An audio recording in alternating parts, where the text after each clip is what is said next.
Los levitas fueron oficionados o comisionados por Dios para el servicio del santuario, tanto en el tabernáculo como después cuando se levantó el templo. Los levitas eran gente santa, con llamamiento santo.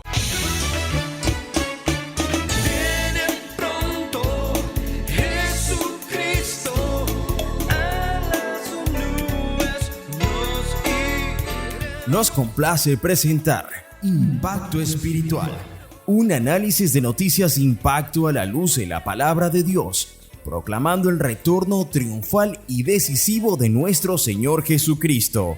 Ya con ustedes su hermano, el evangelista y comentarista profético, Rogelio Cooper.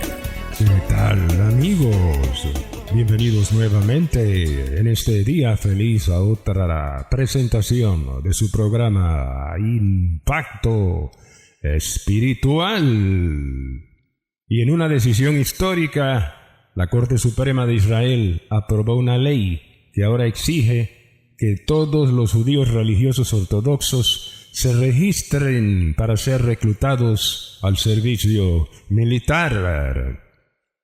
Semejante ley no había sido aprobada nunca desde la creación del Estado de Israel en 1948, pero la razón es obvia: la necesidad de más combatientes judíos en la guerra que Israel tiene ahora mismo contra los terroristas del grupo Hamas en la Franja de Gaza. La ley, aprobada en mayoría de los 9 magistrados de la Corte Suprema de Israel, no discrimina entre jóvenes seculares y jóvenes levitas, seminaristas, judíos religiosos ortodoxos, no. Ahora todos, la minoría religiosa ortodoxa judía, tienen que prepararse para ir a la guerra. Amigos y hermanos míos, si los miembros de la corte conocieran la Torá, es decir, las escrituras del Antiguo Testamento, particularmente el Pentateuco, leerían y entenderían que Jehová jamás a través de Moisés ordenó a Israel que los levitas participasen en la guerra. Si usted lee Números capítulo 4 versos 2 al 3 y 22 al 23, allí el Señor especifica con detalles el oficio de los levitas, que era sacerdotal. Cuando vamos al libro de Josué capítulo 6, ahí encontramos al pueblo de Israel en su primera guerra con Josué al mando para la toma de Jericó. Y Jehová mandó a Josué, y Josué ordenó al pueblo lo que Dios le dijo. Y escucha el orden de batalla que aparece aquí en los versos del 1 al 10. Josué 6. Dice: los hombres armados irán al frente, seguidos de 7 sacerdotes que tendrán 7 bocinas de cuerno de carnero, seguidas detrás por otros levitas sacerdotes que cargarán el arca del pacto, aleluya, símbolo de la presencia de Dios sin la cual no hay victoria, hermano, el arca del pacto. Y detrás del arca del pacto habrán hombres armados en la retaguardia. Ahí tiene usted el orden, hermano: al frente hombres armados, en el centro los levitas con bocinas de cuero de carnero y el arca del pacto, y atrás en la retaguardia otros soldados. Y cuando llegó el día de la toma de la ciudad, luego de haberla rodeado una vez durante 6 días, en el 7º día, por mandato de Jehová, Josué le dijo a los sacerdotes: suenen las bocinas ahora continuamente.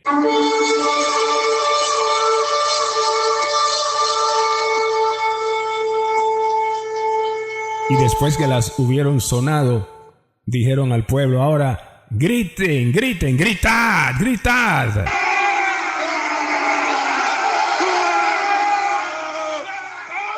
Y después que hubieron gritado, por el poder de Jehová, el muro de la ciudad, que era más de 4 metros de grueso, se derribó por completo, cayendo a tierra. Alabado sea el Señor.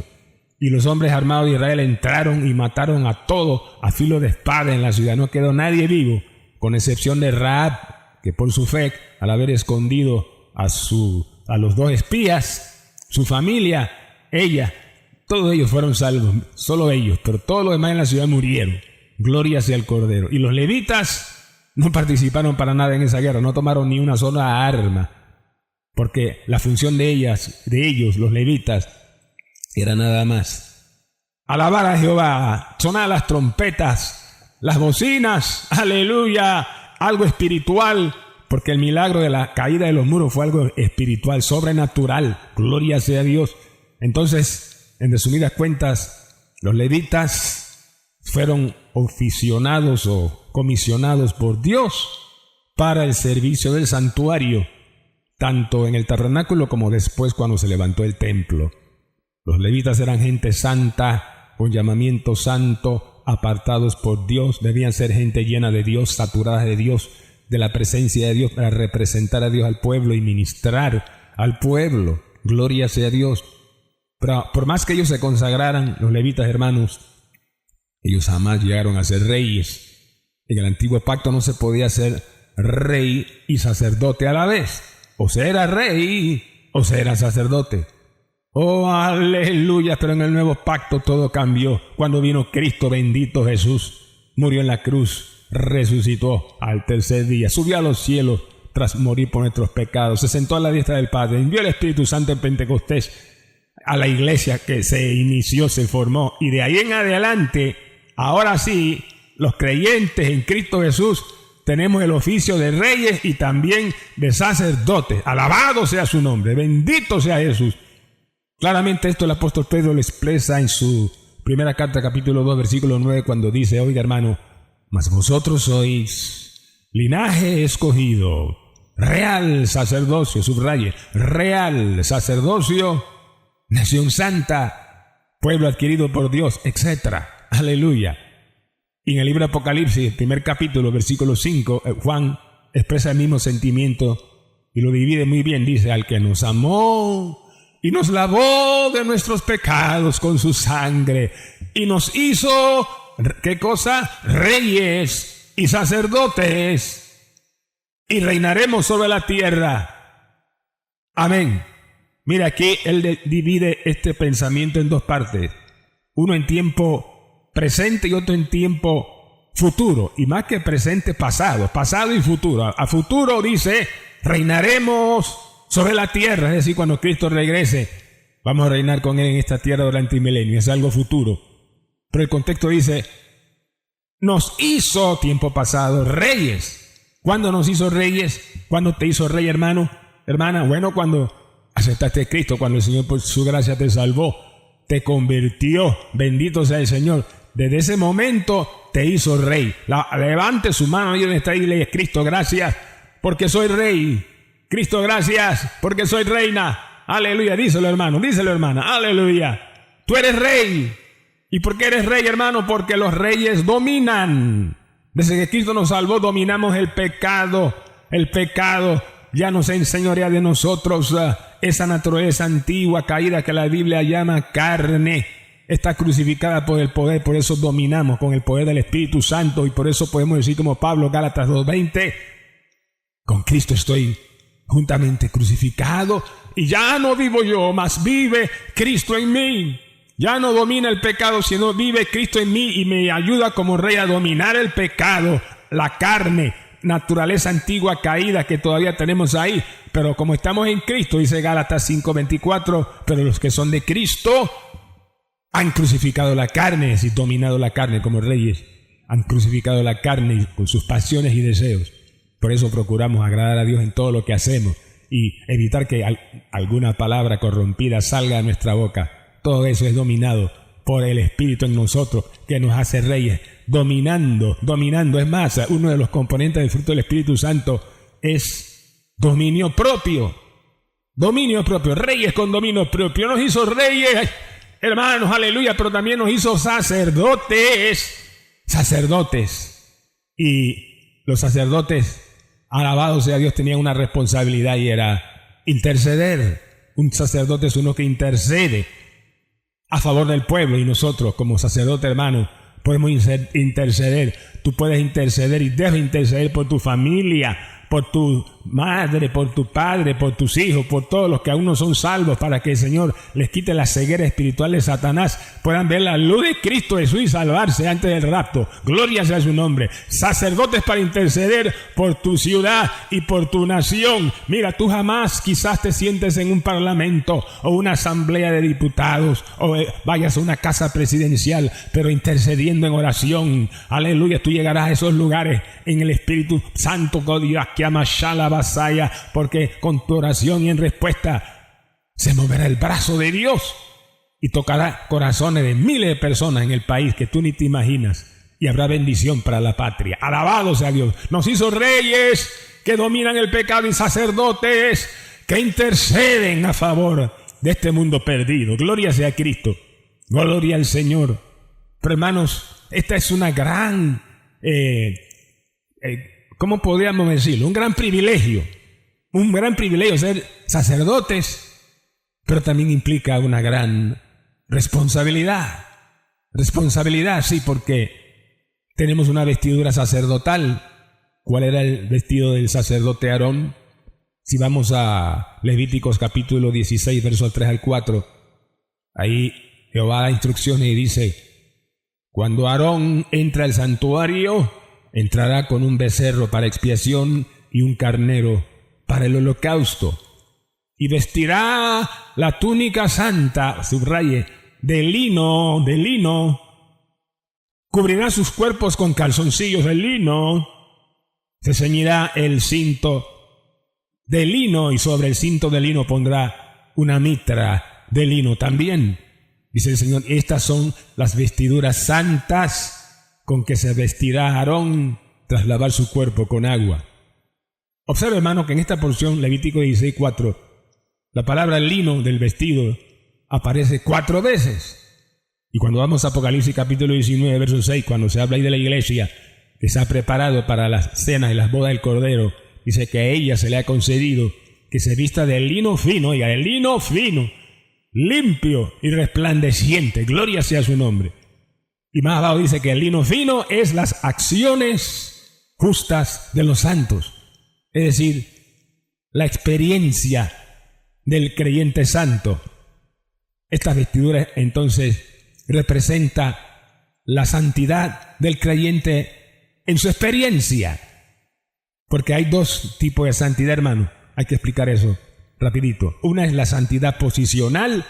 Cuando aceptaste a Cristo, automáticamente Dios te hizo santo, te separó del pecado y de la culpa y de la condenación, te separó y te apartó para Él, para que seas para que tú seas su pueblo, para que seamos su pueblo. Gloria sea al Cordero.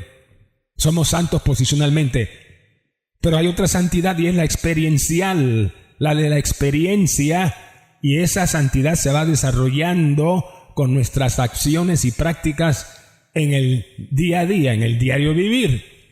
Y esta santidad práctica, hermanos, experiencial, tiene mucho que ver con nuestras ropas que deben estar listas para cuando el Señor venga las encuentre limpias. Aleluya, la santidad progresiva. Gloria sea a Dios, aleluya. Como leemos en Apocalipsis capítulo 16, oiga la advertencia y exhortación que hace el Señor. Dice: he aquí, 16:15 Apocalipsis, he aquí yo vengo como ladrón, bienaventurado el que vela y guarda sus ropas, subraye, guarda sus ropas, para que no ande desnudo y vean su vergüenza. Porque el pecado afecta a la ropa de santidad y a la larga produce vergüenza. ¿Qué les pasó a Adán y Eva en el jardín de Edén? Estaban vestidos con la gloria de Dios, pero cuando pecaron fueron destituidos de la gloria de Dios, del vestido de la gloria de Dios, y entonces de repente quedaron en consecuencia espiritual y físicamente desnudos. Sus ojos fueron abiertos y viendo que estaban desnudos, se cosieron de la vergüenza un delantal con hoja de higuera. Porque el pecado produce eso, afecta el ropaje y produce vergüenza. Hermano, recuerdo que hace años mi esposa y yo conocimos a una pareja de jóvenes en una iglesia. Decíamos, ella y yo, esta pareja se ve tan linda juntas, él y ella son novios. Qué bonito será cuando se casen.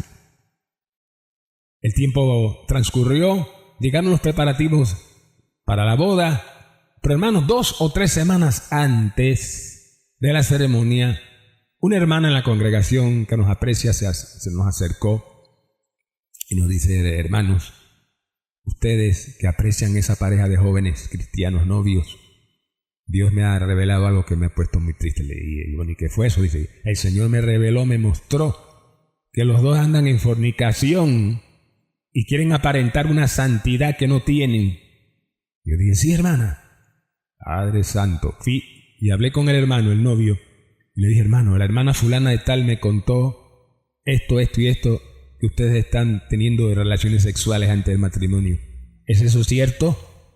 Y el joven, todavía recuerdo la cara de tristeza, la expresión de vergüenza que en su rostro se dibujó, me dijo que sí, con la cabeza baja. Y eso los afectó tanto a los dos, a él y a su novia, que los planes cambiaron.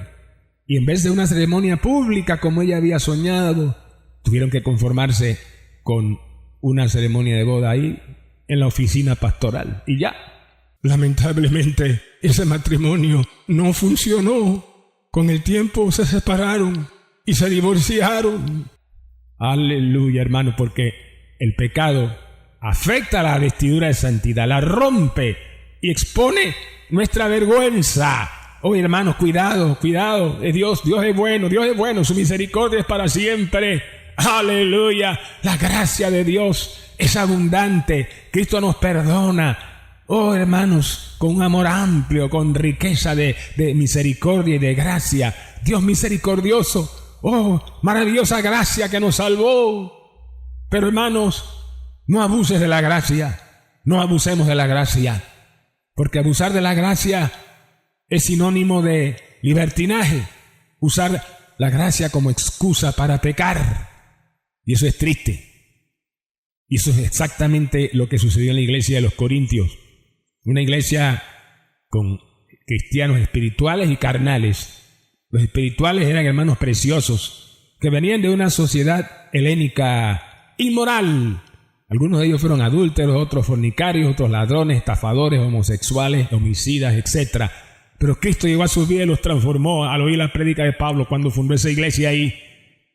Y vivían para el Señor, eran espirituales, agradando al Señor, pero como sucede en todas las congregaciones, había también ahí cristianos carnales que convertían la gracia en libertinaje y pecaban de tal manera que en esa iglesia en Corinto, hermano, oiga esto, hubo un creyente incestuoso, uno que se acostó con la mujer de su padre, es decir, con su madrastra. Y este hermano no se arrepentía y los corintios, el liderazgo de la iglesia no lo puso en disciplina, diciéndole: usted va a ser excomulgado por un tiempo. Disciplina, no. Dejaron que ese asunto siguiera. Y entonces, qué triste fue eso. Eran posiblemente ese hermano uno que daba buenas ofrendas. Y por eso no le decían nada, no lo llamaban a capítulo. Se parece a lo que está sucediendo en muchas iglesias hoy día. Padre, ten misericordia. Pero había mucho desorden en la iglesia de Corintio. Tanto que los creyentes carnales que no andaban bien, que andaban en pecado, participaban de la cena del Señor de manera indignamente.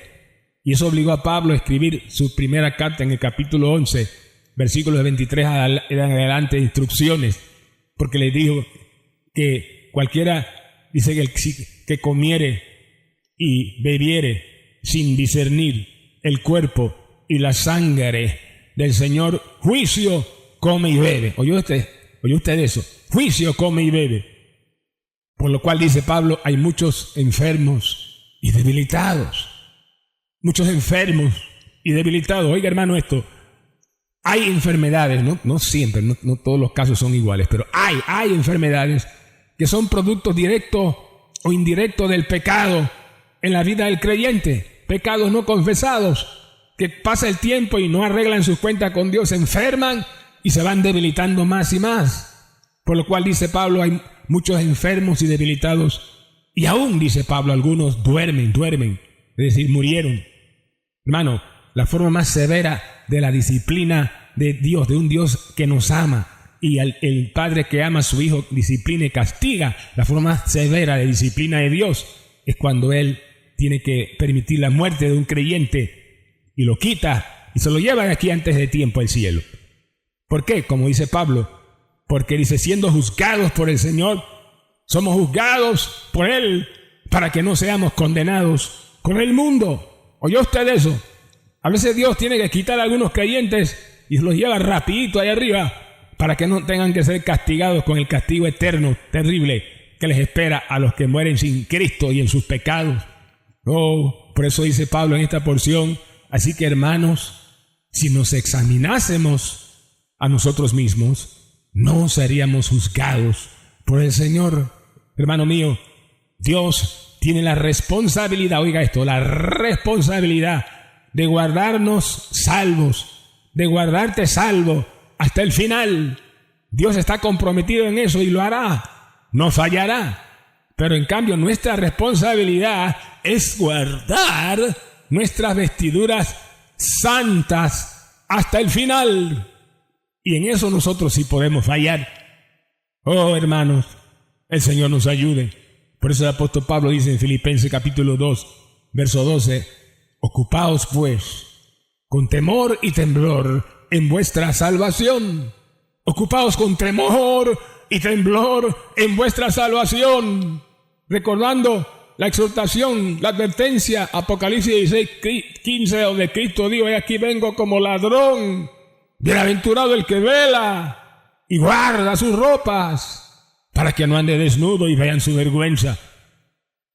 Finalmente, en la primera carta del apóstol Juan, capítulo 2, versículo 28, él dice ahí, amados, dice, hijitos, permaneced en él, para que cuando él se manifieste, tengamos confianza, para que en su venida no nos alejemos de él avergonzados.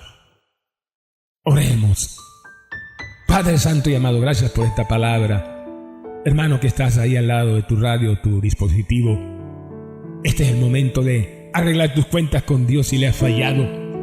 Ore, di Señor, reconozco que he pecado, oh Cristo, reconozco que he descuidado mi ropa espiritual, que la he manchado de pecado, haciendo cosas que no te agradan. Perdóname, Señor, por ser áspero con mi esposa, por tratar mal a mi mujer, por ser un mal ejemplo a mis hijos, por pecar haciendo cosas que no debía y que te desagradan, por pecar, oh Dios, viendo cosas que no debía ver, pecando con mis ojos y adulterando en mi corazón.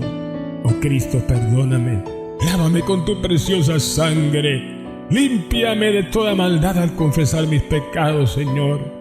Y ayúdame a guardar mis ropas blancas ahora por tu sangre, sin mancha, en santidad, hasta que tú vuelvas en el rapto para recogerme, para que así cuando sea recogido a las nubes y vaya a tu presencia, Cristo, en el rapto, no tenga yo que pasar vergüenza ante el juicio de tu gran tribunal con que pasará y enfrentará la iglesia. Aleluya, ayúdame, Señor. Amén y amén.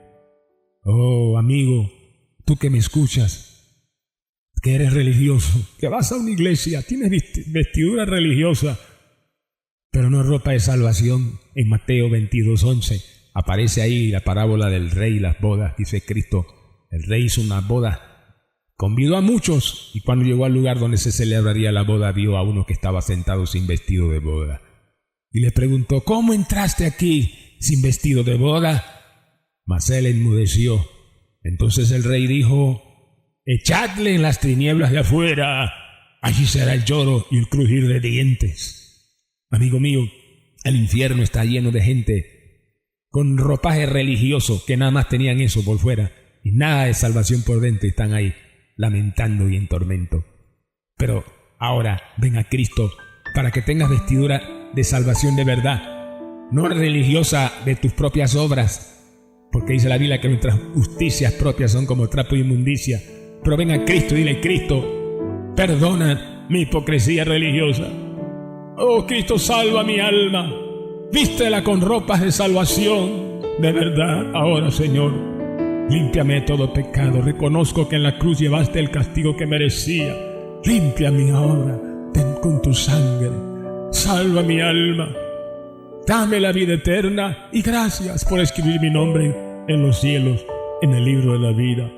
Y ayúdame, Cristo, a mantener esta ropa que me has dado hoy, de santidad, limpias y guardadas hasta que tú vengas y me levantes en las nubes. Amén y amén. Amigo, confiamos, usted oró así de todo corazón. Lucas 12:40 exhorta: vosotros pues también estad preparados, porque a la hora que no pensáis, el Hijo del Hombre vendrá. Bendito sea Jehová.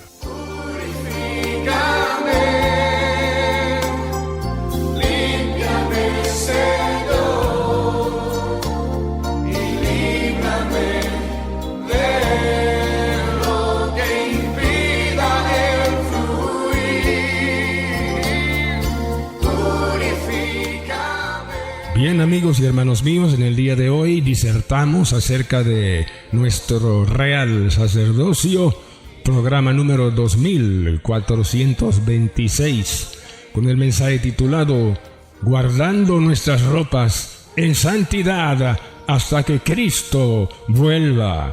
Posiblemente, hermano, esta palabra le impactó. Usted quisiera compartir el audio de hoy con otras personas por las cuales usted está orando que Cristo lo salve, o con algún hermano descarriado. Si es así, envíenos su nota de voz o escrito a nuestro WhatsApp y de vuelta, con mucho gusto, le enviaremos el audio de hoy de vuelta a su WhatsApp. Ponga primero el signo más seguido del número 1 y después los números que mi esposa a continuación les dará. Adelante, hermana Diana. +1 917 557 6928. Repetimos, +1 917 557 6928. Gracias, hermana Diana. Hermano, usted puede ver el programa de hoy en nuestro canal en YouTube. Ahí aparecen más de 50 videos e imágenes que ilustran todo lo que usted escuchó en la impactante palabra profética de hoy. Estamos también en otras plataformas digitales alcanzando a miles alrededor del mundo, pero para seguir adelante necesitamos tu apoyo financiero urgentemente, hermano. Únete a la lista de los que ya están ayudándonos, pero necesitamos más apoyo. Si Dios toca tu corazón, envía tu ofrenda hoy mismo. Lápiz y papel, anota el número de la cuenta: 041801002796-8, repito, 041801002796-8, cuenta de ahorros a nombre de Impacto Espiritual, Banco General. Si vives en nuestro país, Panamá, puedes ofrendar por Yapi, o si fuera del país, a través de PayPal. Visita nuestra página en www.impactoespiritual.net o nuestro muro en el Facebook, y ahí aparecerá toda la información en detalle. Y al escribirnos o llamarnos solicitando el programa de hoy, recuerda el título del mensaje: Guardando nuestras ropas en santidad hasta que Cristo vuelva. Si tienes alguna inquietud o una petición de oración urgente, con mucho gusto te atenderé. Llámanos de una vez. Puede llamarnos al 277-5352. Repetimos, 277-5352. Será para nosotros un placer ministrarle y orar por sus necesidades.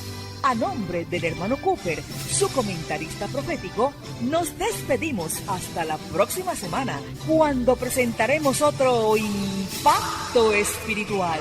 Un mensaje diferente, anunciando la segunda venida del Hijo del Hombre.